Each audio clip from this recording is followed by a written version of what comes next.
नमस्कार दोस्तों, मैं मनीष कुमार अखंड भारत की आवाज़ चैनल पर आप लोगों का स्वागत है। और अभी मैं पानीपत के वार्ड नंबर 4 से रमेश नगर से आप लोगों के सामने लाइव आए हैं। और मामला मैं क्या बताऊंगा, जो ये लाइव स्क्रीन पर आपको जो व्यक्ति दिख रहे हैं इन्हीं से हम बातचीत करेंगे, यही बताएंगे अच्छी तरीके से पूरा मामला क्या है। लेकिन मैं आप लोगों को थोड़ा सा इंट्रोडक्शन दे दूं। जब ये बीजेपी सरकार, जब बीजेपी पार्टी सत्ता में आई थी तो इसके बड़े अच्छे स्लोगन थे, सबका साथ सबका विकास और स्वच्छ भारत स्वस्थ भारत। और इसी को लेकर अभी अशोक अंशु नारंग है जो कि वार्ड नंबर 4 से हैं, इन्हीं की ही सूचना पर हम यहाँ पर आए हैं। तो पूरी बात जान लेते हैं, क्यों बुलाया है, क्या पूरा मामला है। हाँ जी भाई साहब, क्या कुछ पूरी मामला है बताएंगे। मामला ये है सर, आप कह रहे हैं ना सबका साथ सबका विकास। सबका साथ सबका विकास इस तरह से हुआ, मेयर ने, एमएलए ने, एमपी साहब ने, सब ने हमें आश्वासन दिया यहाँ पार्क बनेगा, जो कि हमें इसमें उनके सबके साइन हैं, लेटर हेड हैं, हर चीज़ है। ग्रामीण विधायक साहब का, भाटिया साहब का, मेयर मैडम का, एमसी रविंद्र नागपाल भोला जी का।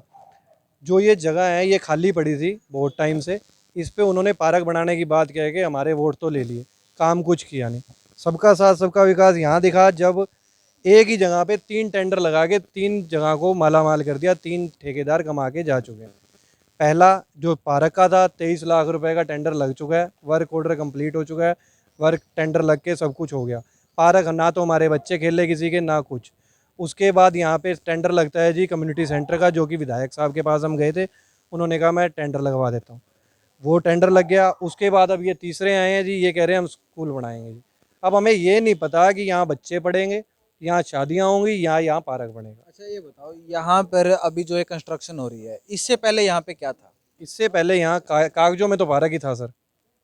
अब वो पार्क किसी ने देखा हो तो। कागजों से पहले क्या था, मतलब अब पार्क से पहले क्या था। पार्क से पहले आज से 8-10 पहले साल पहले स्कूल था सर, जो जर्जर होके टूट गया था, जिसका कि मालिकाना हक स्कूल के पास नहीं है। जब हमने इसकी जांच की तो, क्योंकि उनको भी टेंडर लगाने में दिक्कत इसीलिए आ रही थी, क्योंकि जब तक किसी की जगह नहीं होगी तब तक उस पर कोई कंस्ट्रक्शन नहीं हो सकती। ना ये किसी सरकार की जगह है, ना ही किसी कोई मलकियत जगह है। हाँ जी, किसी की भी नहीं है। हाँ जी, एक्सेस जगह होगी। जैसे पहले किले होते थे, फालतू जगह थी, किसी ने दे दी और किसी कोई यूज़ कर रहा था। उसके बाद जब यहाँ लोकेलिटी ही नहीं है, जब किसी के बच्चे सरकारी स्कूल में पढ़ सकें, तो हमने मांग की, हमारे सारे कॉलोनी वासियों ने, मेयर मैडम से, पार्षद से, विधायक से, एमपी से। उन्होंने भी ये मानना कि यहाँ पे ये लोकेलिटी इस तरह की नहीं है कि सरकारी स्कूल में बच्चे जाएँ। उन्होंने अपनी रिकमेंडेशन देते हुए पार्क बनाने का वायदा किया, जो कि नहीं बना आज तक। अच्छा, पार्क की कितने में वो टेंडर हुआ था, कितने किसको पैसे दिए, कौन सी कंपनी ने काम किया, कुछ कौन ठेकेदार था। देखो जी, जो हमारे पास सूचना के आधार पे है वो हरगुन एसोसिएट है कोई, उसको टेंडर की दिखा रहे हैं। ये उन्होंने ही काम किया होगा, उन्हीं को ही पेमेंट मिली होगी कितने दिन 100%। पहले ये पार्क का काम हो गया और पेमेंट हो गई कागजों में। कागजों में लगभग 3-4 साल पहले ये एमसी आए थे। पिछले प्लान में टेंडर लगा था और अगले में आके इसकी पेमेंट हो चुकी है सर। अच्छा, अब कैसे आप जागे कि आपने हम इन तो सारे तभी से कागजों। जागे हुए हैं सर। अच्छा, हाँ जी, नहीं आज आप मीडिया में आए हो, आपने सारी आज हम बातें रखी इसलिए हैं। आए हैं कि चलो पार्क बन जाता तो भी कोई दिक्कत नहीं थी। सरकार का पैसा 23 लाख रुपए लगा, जनता सुख भोग रही है। 23 लाख नहीं लगता। उसके बाद 48.88 का कम्युनिटी सेंटर का टेंडर लग जाता है। वो क्या टेंडर हवा में बन जाता है? ऐसे थोड़ी बनता है टेंडर। टेंडर लगा होगा, पूरा प्रक्रिया अपनाई होगी, ऑनलाइन आया टेंडर, 4 बंदों ने वहाँ पर बिड दे रखी है। उसके बाद अब स्कूल वाले आगे, उन्होंने भी टेंडर लगाया होगा, टेंडर खुला होगा। क्या सरकार ने हवा में थोड़ी सारी बातें हो रही है, सारा बात प्रोविजन से हो रहा होगा। हम यही जानना चाह रहे हैं कि लगभग जो 1 करोड़ रुपए तक का स्कैम है, ये पैसा कहाँ जाएगा? पता लगे ये स्कूल भी ना बन के आपके नाम रजिस्ट्री हो जाए। हमें थोड़ी पता है सरकार क्या कर रही है। अंशु नारंग जी, आपने जो पार्क है और जो कम्युनिटी सेंटर है वो कागजों के माध्यम से हमें बताया, और जो यहाँ पर जो ये स्कूल बन रहा है, ये आपको कैसे जानकारी मिली कि यहाँ पर स्कूल बन रहा है। क्या पता जो निगम है या प्रशासन, जो शासन है, जो सरकार है, क्या पता क्या प्रोजेक्ट लेके आ रही हो। अब सर ये तो हमें भी नहीं पता, यही जानने के लिए तो आपको बुलाया ना जनाब। कोई सरकार ये का तो सुनी नुमाइंदा। सुनाई बात है हाँ ना जी, कि स्कूल बना है। जो बना रहे हैं उन्होंने बोला, और हमने अपने पार्षद को कंप्लेंट की। पार्षद कहता है मेरा कोई मतलब नहीं है, जाओ विधायक से जाओ। विधायक साहब मिलते नहीं है, आपको ही पता है उनका बिजी इतना शेड्यूल है। यहाँ की जनता ने वोट नहीं दी क्या, जो पार्षद है, कि मेरा कुछ मतलब नहीं है, विधायक से वो जाके ऐसे ही मिलो। करते हैं सर। नाले हैं यहाँ पे, नाले 2 साइड के बनने थे, एक साइड नाला बना है, दूसरी साइड बना नहीं। अब कह दो तो कहता है मेरा कोई मतलब नहीं, ठेकेदार से बात करो। ठेकेदार से बात करो। वो कहता है ठेकेदार से बात करो, आप मेरा कोई मतलब नहीं है, या मेयर साहब से बात करो जाके। मैंने कहा तेरे को हमने पार्षद चुना है, तू बाग है हमारी समस्या हल कर, हम मेयर साहब के पास क्यों जाएं। ये देखो जी पूरा नाला ये वहां तक बना गए हैं, परली साइड छोड़ गए हैं, और सड़क भी आज ये 2 घर के तोड़ के छोड़ गए हैं। 6 महीने हो गए जिसको। मतलब आपकी सुध लेने के लिए आपका पार्षद नहीं है, नहीं है जी। कभी आया है बनने के बाद कभी आपसे मिला है, आपसे पूछी है भाई आप लोगों की सामाजिक समस्या क्या हम है? ही फोन करते हैं जी उसको, वो हमारे को फोन नहीं करता, हम ही फोन करते हैं उसको। वो भी 10 फोन करने के बाद तब आता है जी वो। तो ये देखने वाली बात है कि जब इन लोगों के चुनाव सिर पर आते हैं, यही जो पार्षद हैं, विधायक है, मेयर है, यही डोर टू डोर कैंपेनिंग करके कि कहीं एक भी घर छूट ना जाए, एक भी वोट छूट ना जाए, सभी से मिलते हैं। और जब इन लोगों को सत्ता मिल जाती है, जब भाई साहब ने बोला कि भाई 10-10 बार फोन करने से तब एक बार मुश्किल से आता है, तो ये हाल है इन लोगों का। अब आप लोगों को ये डिसाइड करना है, क्या दोबारा से इन लोगों को दोबारा से सत्ता में लेकर आना है या और किसी को मौका देना है, वो आपका विवेक काम करेगा। आप क्या करना चाहोगे, क्या आपका फैसला रहेगा। तो अभी मैं आप लोगों को यहाँ की स्कूल की तस्वीरें भी दिखा देता हूँ। और अंशु नारंग जी बोल रहे थे कि जो बेंच हैं, जो सरकारी बेंच जो लोगों को बैठने के लिए होते हैं, उनके हालचाल भी मैं आप लोगों को दिखा देता हूँ। देखिए किस प्रकार से, यदि ये सारा ठीक था, इसको एक जगह ऐसे रख देते कि इसको नुकसान ना हो, लेकिन आप लोग तस्वीरों में आप लोग देख सकते हैं किस प्रकार से इसको फेंक दिया गया है, इसका कोई भी। और यहाँ पर पेड़ों को भी आप लोग देख सकते हैं किस प्रकार से पेड़ तोड़ दिए गए हैं। और कहीं पर जो बीजेपी सरकार है क्या करती है, कहीं पर भी कुछ भी कार्यक्रम होता है, पौधारोपण का बड़ा इनका एक, मैं तो सीधा बोलता हूँ, राजनीतिक स्टंट है।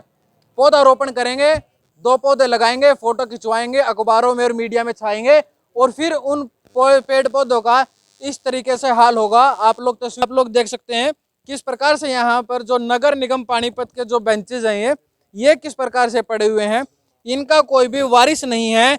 और जब यहाँ के लोग, दोबारा से मैं बात कहूँगा, जब यहाँ के पार्षद रविंद्र भोला नाम है उनका, वार्ड नंबर 4 है ये, जब उनसे ये कांटेक्ट में आते हैं, उनसे अपने समस्या रखते हैं, तो उनको सीधा या तो विधायक का रास्ता दिखा दिया जाता है या फिर मेयर का रास्ता दिखा दिया जाता है।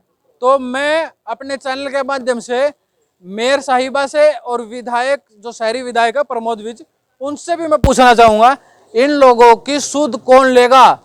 यदि जो पार्षद है उसने सूद ही नहीं लेनी है तो नगर निगम बनाया क्यों, पार्षद पद रखा क्यों, चुनाव क्यों होते हैं, इतना पैसा व्यर्थ क्यों होता है। तो ये सारी की सारी बातें मैंने आप लोगों तक रखी हैं। इनमें आप लोगों को कितने सच्चाई लगती है, कितनी नहीं लगती है, भाई साहब ने आप लोगों को सारे के सारे कागजों के साथ रूबरू कराया किस प्रकार से यहाँ पर तीसरा टेंडर, जी हाँ तीसरा टेंडर, पहले यहाँ पर बहुत पहले यहाँ पे सरकारी स्कूल हुआ करता था। ये कोई मलकियत की जगह नहीं है, क्योंकि ना तो ये किसी सरकार की जगह है, ना ही ये किसी पर्सनल आदमी की जगह है। साथ के साथ पहले यहाँ पे स्कूल हुआ करता था, जर्जर हालत में था, टूट चुका था। उसके बाद यहाँ पर कागजों में पार्क बना, 23 लाख रुपए की वो पेमेंट हुई है।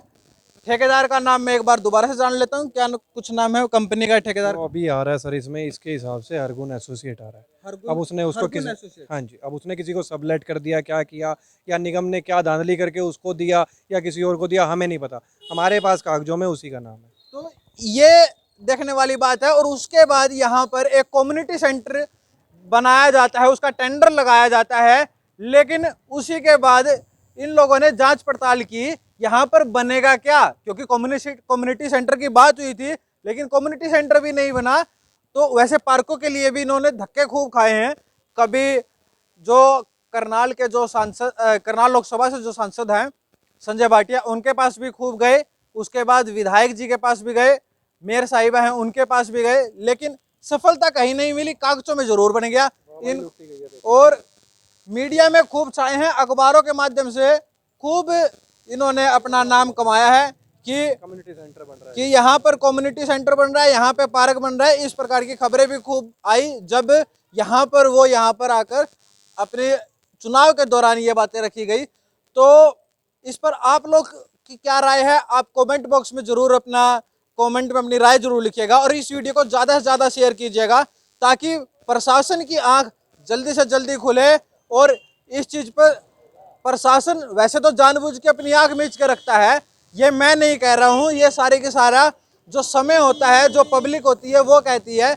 और ये हमें आज देखने को भी मिल रहा है, जब भाई साहब ने आरटीआई के माध्यम से सारी चीज़ें निकलवा ली तो क्या प्रशासन को अपनी कार्रवाई नहीं करनी चाहिए थी, अपनी जांच जो पड़ताल है वो नहीं करनी चाहिए थी? किस प्रकार से कौन सा टेंडर लगा, किसको मिला, क्या हुआ, धरातल पे क्या हुआ? तो इन सारी चीज़ों को लेकर आपकी क्या कुछ राय है? और इस वीडियो को ज़्यादा से ज़्यादा शेयर कीजिएगा और पल पल की अपडेट्स के लिए जुड़ रहे हैं मनीष कुमार पानीपत से।